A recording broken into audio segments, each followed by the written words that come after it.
So, ladies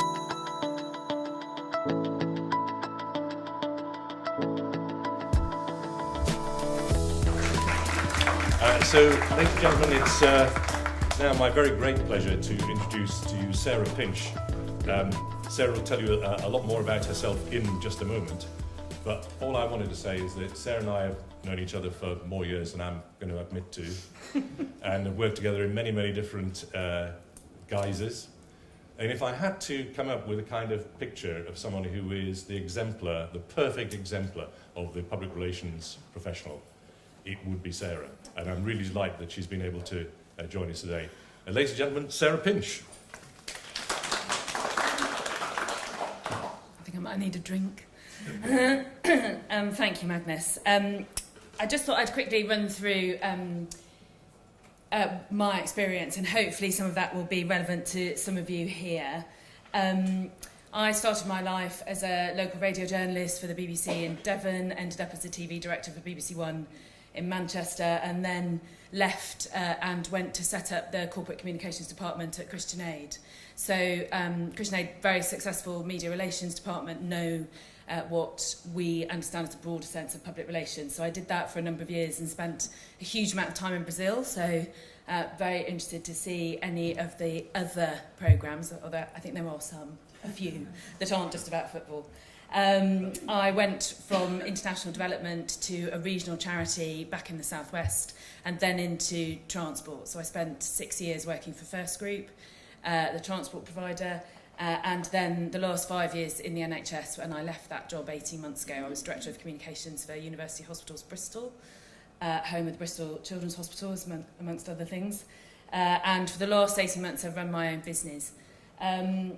I have a real passion for behaviour change, and part of what I want to talk to you about today is about how I think, particularly in our sectors, and by that I mean those that aren't the private sector, I think we've got a real opportunity to leverage our experience and knowledge with our boards in relation to social media and engagement, although obviously we won't use that topic in public.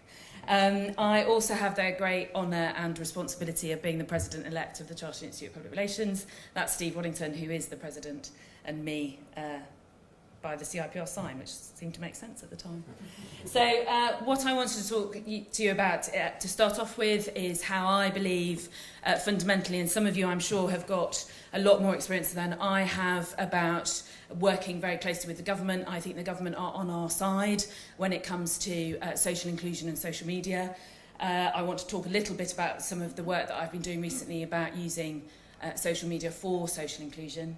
I'm not going to go through lots of case studies because I think you've all got lots of experience yourselves, and I'm not sure it's always helpful for me to go through those again at this kind of event.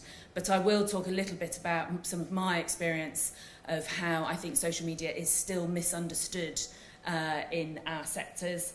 I'll talk a little bit about leadership, a little bit about employees, and some of the things I think we have a responsibility for within corporate communications, and finish with some top tips and a quote. There is a small competition, however, to start.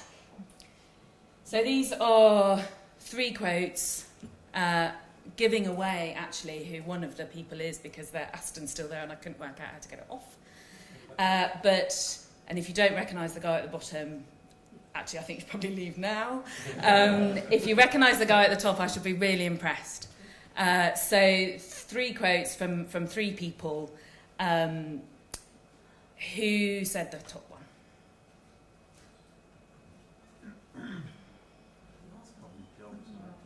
Steve Jobs. Yeah, so Steve Jobs said the top one, and went on to talk about how there is no point in asking customers what they want, because by the time you've developed what they want, they'll want something different. But actually look at their experience and look at how they're using information, and then give them what you think will answer that need, rather than ask them to come up with a solution and then try and deliver that. The second quote.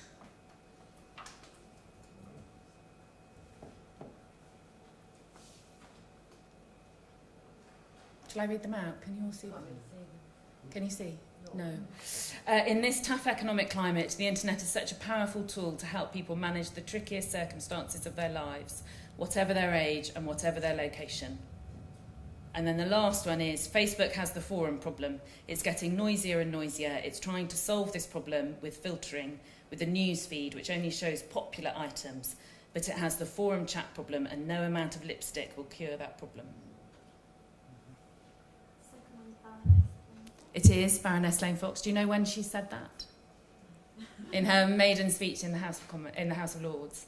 And if none of you have, if you haven't seen that, she was inducted, I don't know what you call it, brought into the House of Lords in 2013, in May 2013. And if you just put it into Google, you can watch it, you can read it, you can download it from Hansard. There's some really, really amazing quotes in there, very inspirational talk. And the last quote is obviously the bloke at the top. Who knows who that is? Oh dear. That's Robert Scoble, who is probably one of the godfathers of social media, has written a number of books, was the guy who very early adopter, probably early adopter, even before we used early adopter as a quote. I had the privilege of hearing him talk. He's completely mad, but absolutely brilliant, particularly on blogging, using the web as a tool for listening to audiences and engaging with them, and obviously has a very particular view on Facebook being not the place to have a conversation, which is quite interesting. He actually said that in 1996. So this is a guy who's kind of been talking about social media and how we could use it for some time. So back to my first point. I believe that the government's on our side. It slightly pains me to say that as a member of the Labour Party, but I think the government has done a lot of work on how it is positioning social media and particularly social inclusion at the heart of a number of its policies. There's a brilliant document that was published by the Department for Culture, Media and Sport called Connectivity, Content and Consumers, which was published, I think, 2 years ago.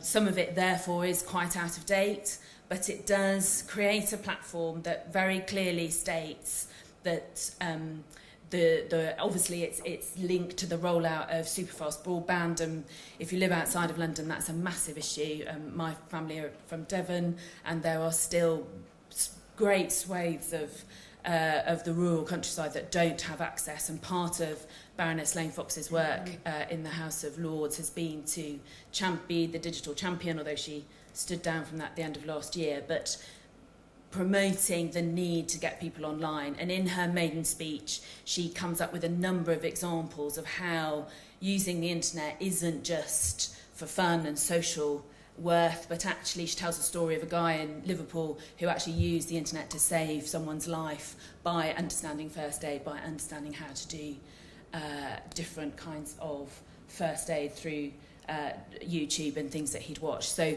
she then goes on to talk about some of the work that's going on in rural Africa in terms of enabling people to learn about, really, really basic ways of being able to operate and live in a way that we have never experienced and will never experience in this country, because we did all our growing up and our maturing as a society without the use of social media. For those of you that have any interaction with government departments, you can't move but for Alex Aitken's work that he's doing around trying to recreate what some of you will remember as the Government Communications Network, or the COI as it was for quite some time, trying to bring about particular standards of skills and education and competencies within communicators. And we're very involved in the CIPR in trying to support some of that work. But his main three obsessions are evaluation, internal communications, and digital skills. So really, right from the top of government in terms of policy, in terms of what some people describe Alex as the most influential communicator currently, in terms of the work that he's doing with the Cabinet Office, the need to understand digital is absolutely prevalent. I just want to spend a little time talking about something that I feel quite passionately about, which is about social inclusion. Of According to the Collins Dictionary, Magnus talked about dictionaries, the next person's obviously got to talk about dictionaries, there's a challenge, is the provision of certain rights to all individuals and groups in society, such as employment, adequate housing, healthcare, education and training, which, having looked at the delegate list, is pretty much what a lot of you do for a day job, or your organisations do as for a day job. And I believe, therefore, some of the work that we can leverage within our organisations to influence the policy of our organisations, enabling people to, whether we refer to them as clients or customers or end users or patients, to gain information, to gain access, to make things easier. So one of the things that I worked with Mentor on when I was at UH Bristol was a children's microsite. In one of your packs, there's some screen grabs from that for the Bristol Children's Hospital, which was all about, yes, it was about having fun. Yes, we all had a great time getting the kids together to deliver the animations, but actually that was about enabling children who were coming into hospital who were really, really, really anxious to feel less anxious. So it was about enabling social inclusion of those children, perhaps from families where English wasn't their first language, or mum and dad had issues with reading complex documents, actually breaking that down and talking very much directly to the kids through animation, through easy to use methods, through social media, on how to prepare themselves for coming into hospital.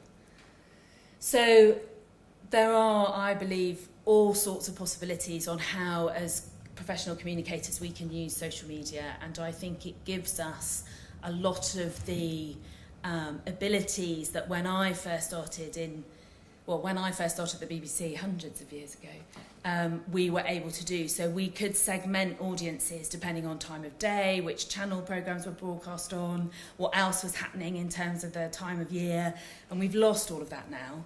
You know, I think there are more and more people watching programmes when they're not broadcast than when they are broadcast, particularly in certain sections of society.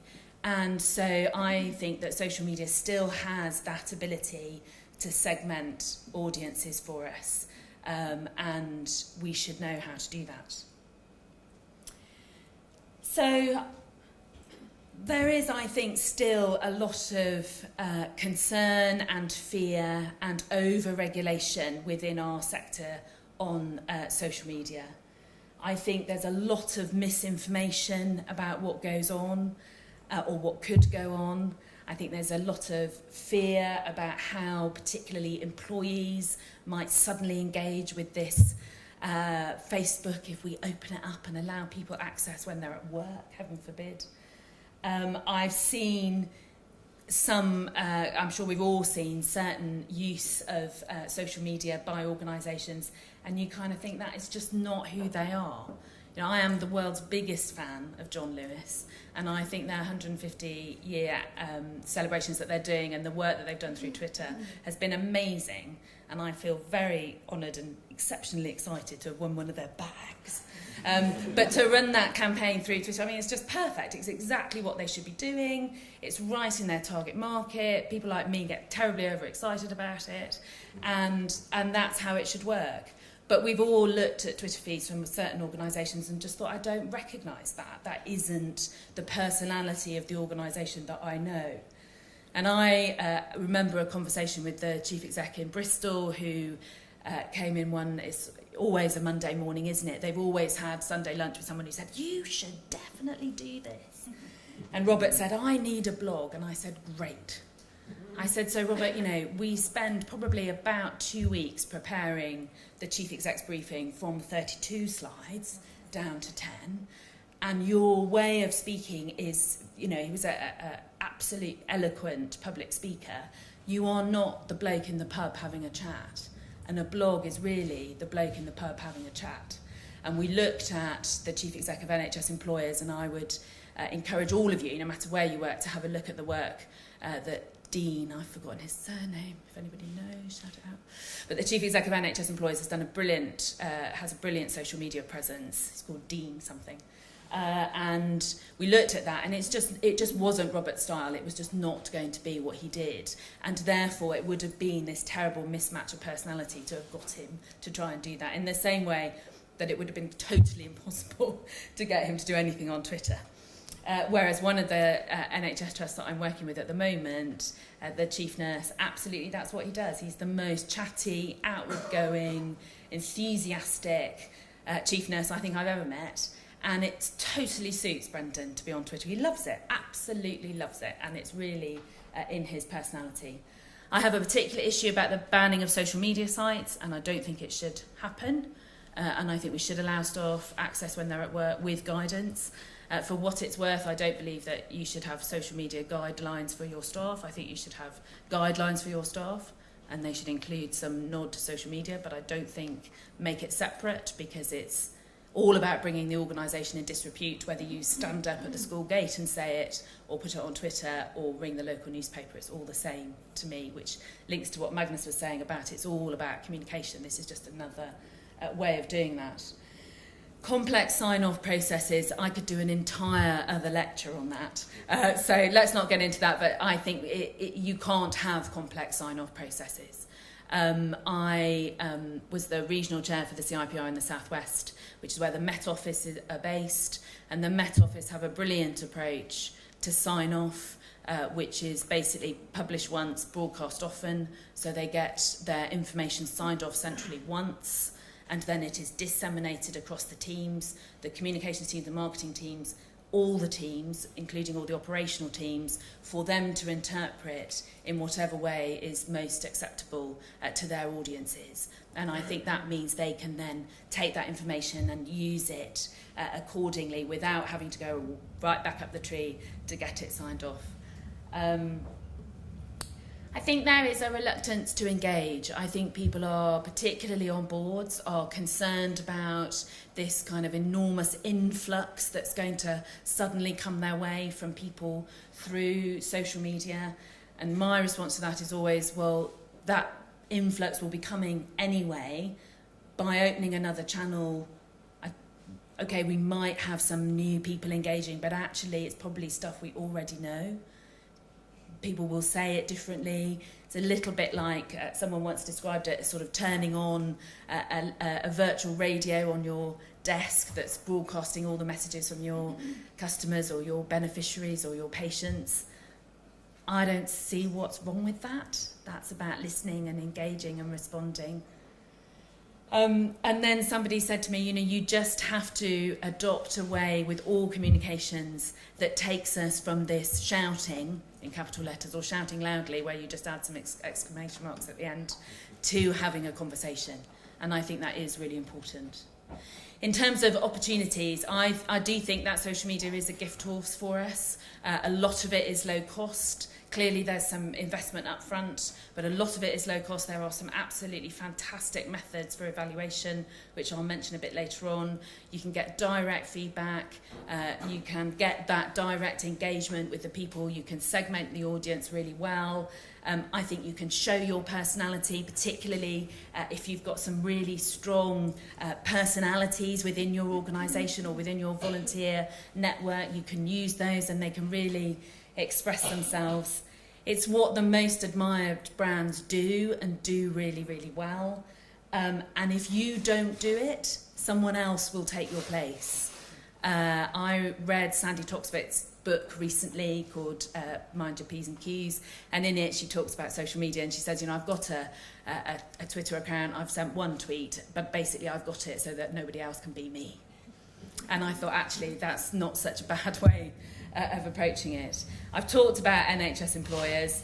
I think we should all be familiar, I'm sure you are all familiar with the phenomenon that's both the no makeup selfie and Movember, and the way that has built momentum online and through social media. Those for me are some of the really outstanding pieces of work. If you want to look in more detail at how people put together social media campaigns, the CIPR puts up all the winners, both of the Excellence Awards, which was just earlier this week, and you can read all those case studies. You don't have to be a member to access that. And you can also read all the regional case studies that come through the Pride Awards each year. So there's a real bank of examples and case studies that are in the public domain there. So one of the things I wanted to talk about briefly is about the importance of getting where decisions are made within your organisations. And I think this is relevant for social media, it's relevant for all corporate communications, but I think part of what we're still struggling with in some areas, in some organisations, the argument's been won, the battle's over, and social media is seen very much as another tool in the toolbox of communicators, but in a lot of organisations it is still this slightly scary thing that people aren't quite sure what to do with, or indeed as communicators that we feel we perhaps don't have the upper hand on what's happening and what's developing. So very briefly, the CIPR every single year does a State of the Profession survey, and in 2013-14 we did it. So we did the survey at the end of last year and it was published at the beginning of this. 75% of people were members, 25 weren't, 2,500 respondents, the most there has ever been. And out of those, we're seeing about half briefing the board, which still means about half are not briefing the board, which sort of leads you to think, well, who the hell is briefing the board about communications and reputation? And I shudder to think. Only a third are contributing to organisational strategy, which leads me to another soapbox of mine, which is, well, where the hell's your common strategy if it's not part of your organisation strategy? Because if it's sat over here and everything else is over there, what are you doing? But 9 out of 10 respondents talked about professionalism, talked about being regarded as a professional as being very important to them and their career going forward. And I guess for me, there are some knock-on effects of, well, what does that mean? And what does professionalism look like for those of us that work in corporate communications? Very, very, very clear message that we are no longer defined by media relations. Hallelujah. Although somebody did introduce me to somebody the other day as a press officer, so I thought it was quite interesting.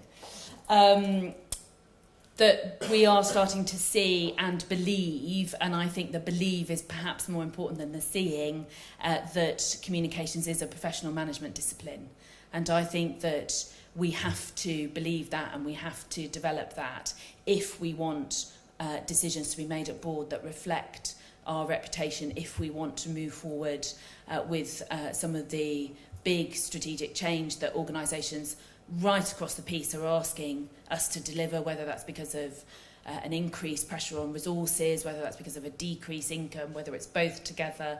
And I think that if we don't occupy the land in terms of saying that we believe that we are a valid management discipline, someone else will come in very fast on our heels and take it from us. And I believe, therefore, we have a big industry opportunity to demonstrate leadership, and I think using social media is a way of being able to do that. So one of the things that we talk about quite a lot on the board of the CIPR is that we have a responsibility as volunteers to help our members speak the language of the board and understand it.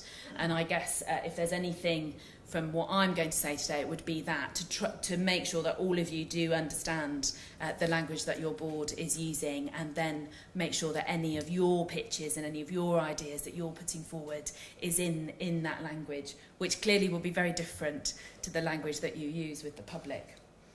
The importance of ethics, don't get me started on ghost blogs and ghost Twitter accounts and things like that, because I believe that they are indefensible. I think the really important issue of engagement with our employees, and I'll just talk about that in my next slide. I think CPD, for those of you who work in the NHS, if you're not engaged in CPD, I actually don't know how you hold your head up, because everybody else in your organisation is. Every nurse, every doctor, every allied health professional, that is what they're doing, and they wouldn't be able to continue to work if they weren't. And I'm not sure how, as communicators, we can go into that environment and say, oh no, we really know what's going on, and actually we're not doing any continuous professional development. And there are all sorts of ways of learning, not all of them cost money. Things like this morning, you should be, you should see that as part of your CPD. But one of the things I did want to point out in terms of budget spend, so these statistics on the right-hand side are from the State of the Profession research, is that whilst we are saying we are no longer defined by media relations, some organisations are still spending nearly 50% of their non-pay communications budget on media relations. So really, until we see some of those figures really changing, I think we're going to struggle, because the board do understand, as Magnus has said, how reputation is more and more and more important. But most boards, when their back's against the wall, money talks.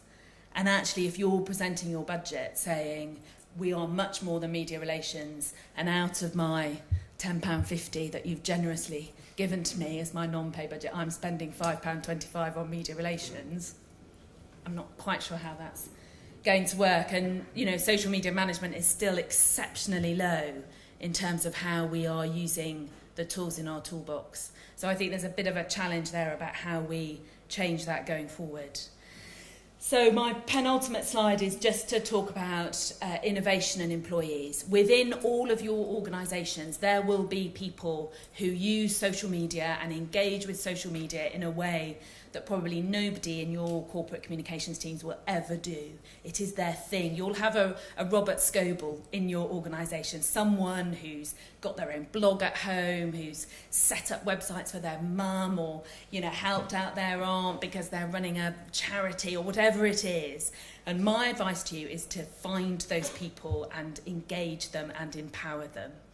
And they will know all the pitfalls, they will know how to behave, and they can do a lot of the work for you in terms of modelling that kind of behaviour within the organisation. And one of the organisations I'm working with at the moment, there's a very, very junior member of staff who came in on an apprenticeship scheme, who knows more about coding. I won't say than anybody in the room, because there's somebody very close to me who knows an awful lot about coding, but knows huge amounts about coding, huge amounts about how to evaluate and understand web traffic and what's going on, and no one has given him permission to do that on behalf of the organisation, and he is busting a gut to do that. And so enabling those people within your organisation to do that for you, and then learning from them. And I think that social media within our organisations offers us a huge opportunity in terms of internal communications. There's a brilliant blog written by Rachel Miller, who's a friend of mine, called All Things IC, All Things Internal Communications. And Rachel talks an awful lot about how to use social media to engage with employees, and I commend that to you. We talked about personality, we've talked about making bold decisions. The Meltgram research, I think, is interesting in terms of what employees are looking for from social media. They're looking for an opportunity where they can share ideas and innovate. They're looking for somebody to talk to them about what's happening within the organisation. And they're looking for some kind of collaboration and knowledge management, somewhere to share ideas. My mantra really about researching, planning, evaluating, amending and innovation. There are huge amounts of social media evaluation tools that are available. There are lots and lots and lots of guidelines. The CIPR clearly has a huge amount of information available. AMEC has a huge amount of information available. So AMEC are the guys that brought out the Barcelona Principles a number of years ago and are working on a new model of social media evaluation and planning, which I would encourage you to look at. So those are my top 10 tips. It is really important to become an expert. Events like this, picking the brains of people who know a lot. We know how it is when you go to somebody who's an expert and ask them if they could help you. Play to people's egos, they love it. I think approach social media like any other channel. Don't be scared, and encourage your boards and your senior managers not to be scared. Beware of any specialist or agency that comes in and tries to blind you with science. They're probably making it up. Look for trusted resources and sources and recommendations. and best practice. I've told you about some of the case studies that are available.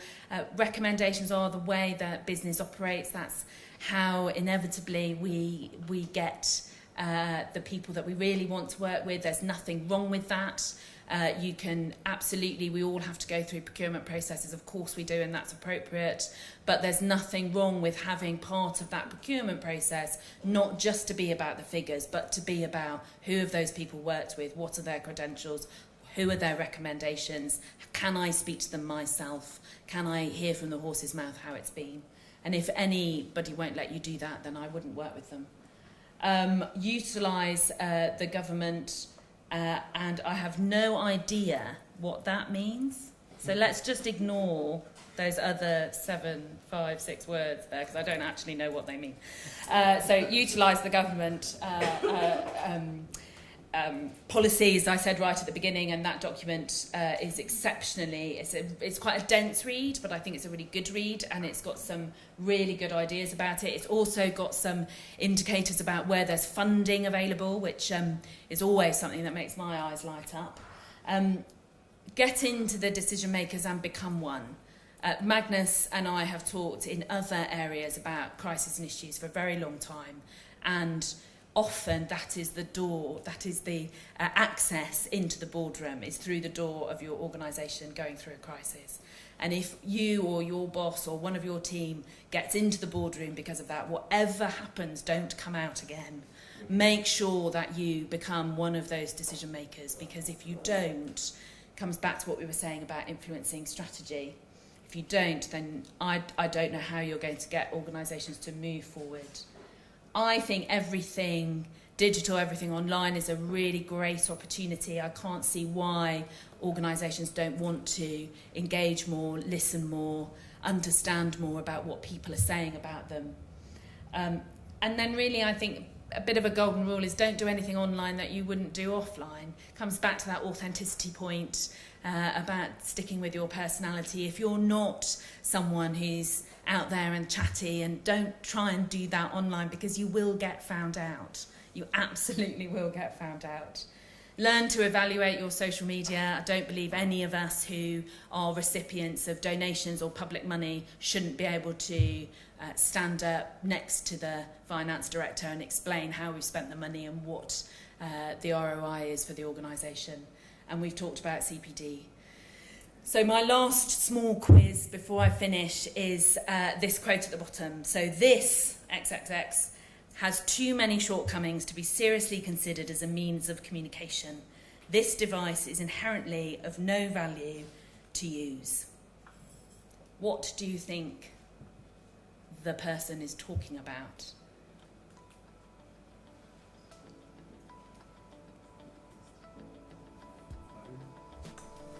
The telephone, said in the 1800s.